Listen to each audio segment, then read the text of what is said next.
Hey guys, I'm back. It is episode 3, Japan's turn. Before we move on to Japan, let's go ahead and finish up Russia's first turn. They'll make the same amount of dollars because they're not at war with anybody and they didn't lose any territory, so they make 37. Okay? And this is what Russia did. They took the submarine from Sea Zone 127, moved it over here to 125, ready to do some damage, also to protect that sea zone for the extra $5. Just, it's not much of a defense, but it's better than nothing. They also moved the sub and cruiser out. That way naval amphibious assault could not occur on Leningrad. They moved the 3 infantry from Vyborg, 2 infantry from Karelia back to Leningrad. And they built 3 infantry, so that leaves them 8 infantry in Leningrad. And then they moved everything, an infantry from Archangel, 3 infantry from the Baltic states, and the 6 infantry that was in Leningrad, the 2 anti-aircraft guns and the artillery, over to here, which is, what space is that? Belarus. To Belarus. The reason why I do that is I like to stack both of my make 2 stacks of infantry, Russian units here. The fast units I keep in reserve for whichever I need to counterattack. Make my 2 stacks in the middle, and they have to go by those 2 stacks. Plus, it's in good positioning. If they overwhelm me, I can retreat back and eventually make it to the capital to protect. So that's always good. Built 3 infantry in Ukraine and built 3 infantry in Volgograd/Stalingrad. Now I moved this tank down here and these 2 infantry because I found that as Germany gobbles up all of these land units, all this territory up here, Russia is in dire need of money. Well, the easiest and fastest way of doing that, in my opinion, is the Middle East. Reason why is because the British will be moving over. They will take Persia. Not necessarily have to take Persia. They can. Russia can also take Persia. That's something you and your partner in crime will have to decipher and figure out for yourselves. But I've played it both ways. It depends on if you know that that America is going to do a Spanish beachhead type strategy. Then you might want to go ahead and let Britain take Persia. That way they can build a factory and contain Turkey. Because if Turkey gets loose, boy, that's a nightmare. That's a nightmare. Because then Italy becomes super powerful. Because they gain 8 infantry plus $2, and then they can just march into the Middle East and gain a whole bunch of money. So, in that scenario, I would let Britain take Persia. However, the combined might of Britain and Russia will move in through northwest Persia and take Iraq. Taking Iraq will give them $2 because of Iraq, and then it will also give them an extra $3 bonus because it's a pro-Axis territory. So it's $5 that Russia would be in dire need of. So say Germany's made it through, they're right in this area. So they've taken Western Ukraine, which is $2, Belarus, which is $1, Eastern Poland, which is $1, Baltic states, which is $1, 2, 3, 4, 5. That's $5 right there.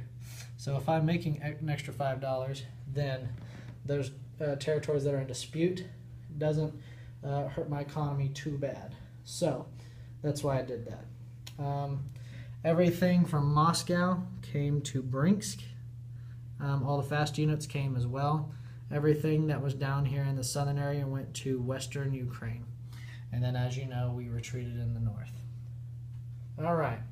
Now we're on to Japan's turn. All right, Japan's turn.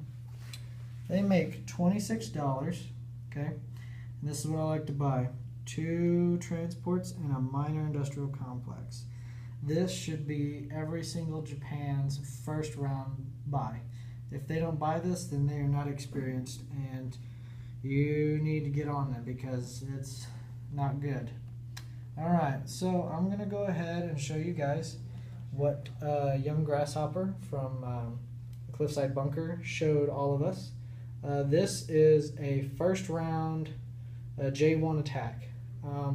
I found that it is super effective With this kind of Japanese strategy, it puts every single Pacific player on their heels, and it forces America to take the attention off of Germany and focus it on Japan. Otherwise, Japan becomes too powerful too quick. And I found that with this type of strategy, Spanish beachhead strategy for America is not possible. The Spanish beachhead is a good strategy. It's one that works relatively often. However, with a J1 attack, America cannot afford to pull everything out of the Pacific theater just to focus on Germany. If a J1 attack occurs, pretty much the Spanish beachhead is out of the question at that point. Now, this is what the J1 attack looks like. Okay. Basically, so I'll start from down here. Okay. There's a carrier group and a destroyer here in the Caroline Islands. We took the destroyer down here, and we're going to try our luck at this Anzac destroyer and transport. If we take it out, Anzac can't get its extra $5, and they've lost the only transport that they own. So it's kind of a big blow. If it doesn't work, that's okay. We just lost a destroyer, but it's better to try our luck. Next, we have a cruiser and 2 bombers against a battleship. The cruiser came from Sea Zone 20, 1, 2, and the 2 bombers came from Japan. So Japan into Sea Zone 6, that's 1. And then 19 is 2, and 20 is 3, 36 is 4, 37 is 5, but it came from a naval base, so it has 2 more moves left, and it will go 1 into Sea Zone 36 and 2 into Kwangsi when it lands. Okay, so that's possible. We wipe out that battleship. The 2 infantry in Siam will split, 1 into French Indochina and 1 into Shan State. Okay. Now, every single Chinese occupied territory up here has 3 infantry and artillery, except for Johor. And then, of course, we're excluding Manchuria. Every single one has 3 infantry and artillery. The exception is Johor with 2 infantry and artillery. And Kiangsu, it also has a fighter and a tactical bomber that is at our disposal. So, these 3 infantry and 2 in our This 3 infantry and artillery in Kwangsi, 2 infantry and artillery will go into the Burma Road, along with the fighter and tactical from Kiangsu. Okay, the leftover infantry from Kwangsi and an infantry from Kiangsi will move into Hunan with 3 fighters and 2 tacticals. The 2 fighters, the fighter on the great ship and the 2 tactical bombers come from Manchuria. And then the extra fighter that's thrown in comes from Formosa. Okay, the 3 infantry artillery and 3 infantry artillery of Shangtung and Kiangsu will march in here into Anhui, and then the 2 infantry artillery and a mechanized infantry from Manchuria will move into Chahar. Okay, so that is the Chinese front. Now here in Kiangsi, we didn't talk about Kiangsi. Kiangsi has 3 infantry and artillery. 1 infantry went to Hunan. Okay, infantry artillery went to Kwangtung, along with 2 fighters and 3 tactical bombers. And then 1 infantry is picked up by the transport that's here in Sea Zone 20 and is brought 1 to Borneo. Okay, so we're going to take Borneo. Now the planes here in Kwangtung, 1 fighter came from Okinawa. A fighter and a tactical came from empty carrier up here, and then 2 tactical bombers came from Japan itself. Okay, now the 3rd fighter that's still here in Japan, the 3rd one came from Korea. There was 2 originally here. We moved all the infantry from Korea into Manchuria, and that's why we have 9 plus an anti-aircraft gun. Okay, now we are also going to attack the Philippines with the carrier group from the Caroline Islands, and then various assortment of ships from Sea Zone 19 and Sea Zone 6. Mostly warships. Most of the carriers are going to stay back to protect the motherland, or the homeland. And we're going to bring 2 infantry and artillery and a tank. 1 infantry and tank came from Japan, and then an infantry and artillery came from Manchuria. Okay, and then the fighter and tactical are attacking the island, and all the rest of these ships are attacking these naval units. Okay. Now this kind of strategy is very bold, very risky. I've had luck I've had success, I've had defeat, I've had multiple things happen. It just depends on dice in a lot of ways. However, if this goes relatively well, Japan is in great shape for all kinds of. Man, I tell you what. As an ally player, seeing this opening move is very just scary, because you know that if you don't roll well, you're in for a world of hurt, and you're going to focus most of your resources in the Pacific Theater to tame Japan. Because if you can't contain it, then it's basically over at that point.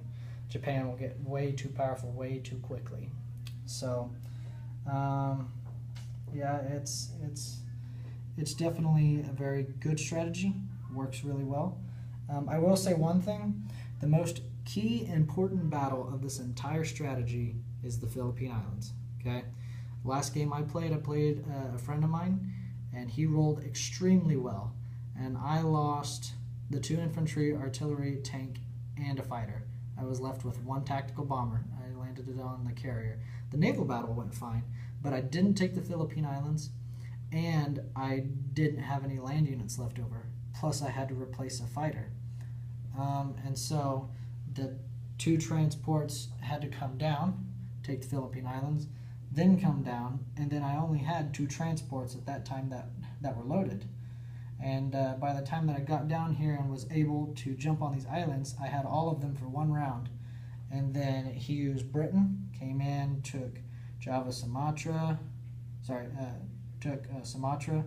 Anzac, came in here and took Java, and then America came out of the Caroline Islands and took Celebes, and all I had left was Borneo and the Philippines. And Japan went downhill from there, because I wasn't able to make enough money to keep going into China, hold my territory down here in Southeast Asia, and then my navy was outmatched at this point, and I no longer had the offensive capability of taking these money islands. And that's really important for the Japanese, and so it really hurt me. However, in the same game, Germany had a phenomenal game first round, and my friend decided to spend absolutely $0 in the Atlantic and went solely after Japan. So that's part of the reason why I had so much issue, is the entire American economy was focused on me. That left Germany to just roam freely, and Moscow fell before the Allies were able to make enough progress to switch their focus. So I ended up winning the game as the Axis, because Germany did well enough. And then Italy kept doing what Italy does, surviving for the most part. And then I kept Japan alive for as long as possible. And I still controlled the majority of this coast with troops, and I still had the majority of my air force, but my navy was gone, and I lost all these islands, and so I was not making enough money to continue the push. But anyway, that's a story for another day. So this strategy works well, and we'll see how the dice roll this turn. So I will see you guys in the next video. See ya.